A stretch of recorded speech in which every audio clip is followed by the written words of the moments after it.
खुशी हो रही है आप सबको बताते हुए कि एप्को इंस्टीट्यूट द्वारा ये जो आज है हमारा 7th बैच का कन्वोकेशन हम लोग आयोजित कर रहे हैं।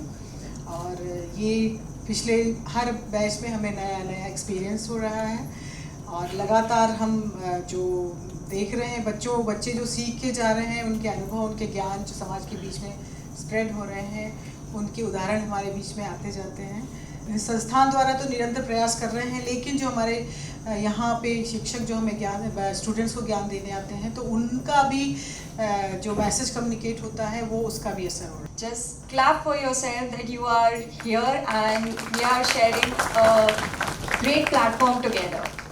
I wanted to welcome the members who are sitting on a dais and every professor who explored us and given us such a wonderful knowledge. When it is about environment, जब हम पर्यावरण की बात करते हैं, सबसे पहला दिमाग में क्या आता है हमारे? Green. That's what I'm wearing.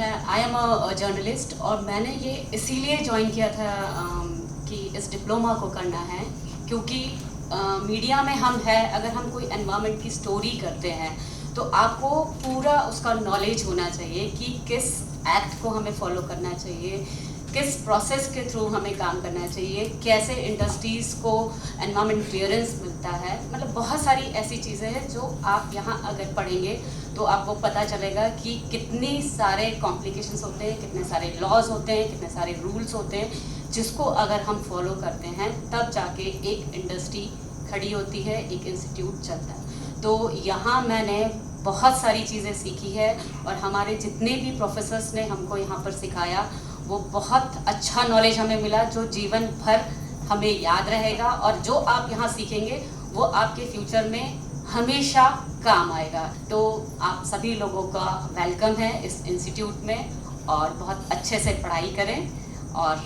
आगे इसे अपने फ्यूचर में ज़रूर फॉलो करें। Thank you very much. यहाँ से एग्ज़ाम और क्लास अटेंड करने के बाद मैंने इको फ्रेंडली वेडिंग कार्ड अपनी बहन की शादी में बनवाया, जो इसमें बिल्कुल भी कागज़ नहीं था।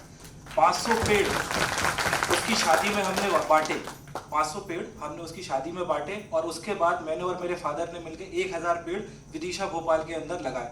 सिर्फ यही एक्सपीरियंस मेरे लिए बहुत था और मैंने अपना पूरा रिसर्च का टॉपिक जो कि पहले कोरोजन पे था वो शिफ्ट करके प्लास्टिक यूटिलाइजेशन पे कर दिया। अब मैं प्लास्टिक को यूटिलाइज करके एक बिल्डिंग मटेरियल बना रहा हूँ। तो इप्को का मेरे जीवन में ये 3 बहुत अच्छे महत्व थे।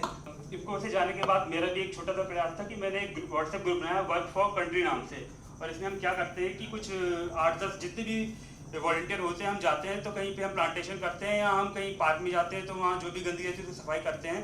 और हम एक स्टेप आगे बढ़ेंगे और हम जाएंगे जो स्लम एरियाज हैं वहाँ पे जाएंगे और बच्चों को पढ़ाने के लिए और वहाँ पे समझाने के लिए, क्योंकि वहाँ पे अधिकतर बच्चे क्या है कि वो लोग जाते हैं और टेम्पल में जाकर लोग भीख मांगते हैं।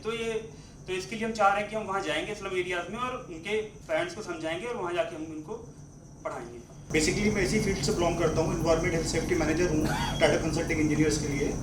तो मेरे को जो फील हुआ कि इन्वायरमेंट में किस डायरेक्शन में हमको अभी जागरूक होने की ज़रूरत है। एटलीस्ट मैं अकेला कुछ नहीं कर सकता हूँ, तो मुझे अपने आसपास में जो है, बेसिकली मेरा जॉब भी है तो मैं जॉब को छोड़ के भी नहीं कर सकता हूँ। तो मेरा एक सिंपल सा कंसेप्ट होता है, हम जिस जगह रह रहे हैं, लाइक मेरा एक साइट चल रहा है भोपाल अचारपुरा, वहाँ पे मैं जाता हूँ और जो भी नियरेस्ट गवर्नमेंट स्कूल्स हैं वहाँ पे जाके लोगों को अवेयर करता हूँ कि आप इन्वायरमेंट को लेके कैसे अपने आप को जागरूक कर सकते हैं और उसमें अपना कंट्रीब्यूशन कैसे कर सकते हैं। तो ये सब चीज़ें मुझे अपने जो सीनियर मेरे जूनियर हैं हालांकि वो, बट आप लोग मेरे बैच में पहले जो फ्रेंड्स रहे वो भी आ गए हैं, उनने किया है, तो उनसे मुझे जो गाइडेंस मिला उसके व्याप पे मैंने ये अपना एक स्टेप लिया है। और फर्दर मेरे जो साथ में सभी फ्रेंड्स हैं उनसे भी ये करता हूँ कोशिश, जहाँ भी वो अपनी जॉब कर रहे हैं एटलीस्ट थोड़ा सा समय निकाल के अपने आसपास के जो लोग हैं, आइदर अपनी कंपनी में हैं, कंपनी के लिए तो बेटर है, बट नियरेस्ट जो भी स्कूल्स हैं, कॉलेज है, स्लम्स एरियाज है, वहाँ पे आप लोग थोड़ा सा अपना कंट्रीब्यूशन दें तो डेफिनेटली हम लोग अपने गोल को अचीव कर पाएंगे। Thank you. इस साल जो मुझे नहीं लगता कि आपके कोर्स से, मतलब I would have given credit for this course, but इस बार जो मुझे सबसे अच्छा लगा कि क्या देखिए स्पार्क कैसा है कि इस बार अगर आप अखबार में देखते होंगे, लेकिन उसके पहले आप देखें कि जितने प्लांटेशंस, और लोगों ने कहा कि हम प्लांटेशन भी करेंगे और उसकी रक्षा करने का भी हमने शपथ लिया है। ये बहुत बड़ी बात है। सबसे पहले मैं आप सबको बधाई देता हूँ इस कोर्स को कंप्लीट करने के लिए। जो नए छात्र हैं जिस कोर्स में एनरोल हुए हैं, आपका EPCO institute of environment studies में बहुत बहुत स्वागत है। डॉक्टर तिवारी ने इस कोर्स के बारे में, डॉक्टर राम प्रसाद जो इस कोर्स के राइट फ्रॉम द बिगनिंग जुड़े हुए हैं और उनका गाइडेंस हमको हमेशा मिलता रहा है, काफ़ी कुछ इस चीज़ में बता दी। और जो मैं देख रहा हूँ इनफैक्ट जो भी 5 स्टूडेंट्स ने बोला, I think that itself shows what kind of quality we are giving. तो जब पॉलिसी मेकर्स बात करते हैं ना, तो वो भी कहीं ना कहीं रिफ्लेक्ट होता है कि we talk lot about quantity, कि भाई आप 60 क्यों लेते हैं, 600 क्यों नहीं। हमारा सिंपल सा जवाब इसमें ये है कि we are totally focusing on quality. तो I think this is one of the great advantage you have कि आप भले किसी भी पर्पज से करते हो, चाहे आप कोर्स क्रेडिट ले रहे हो, प्रोफेशंस के लिए कर रहे हो, या आप इसको एज एकेडमिक इंटरेस्ट परस्यू कर रहे हो, but this is one of the big I think positive of this course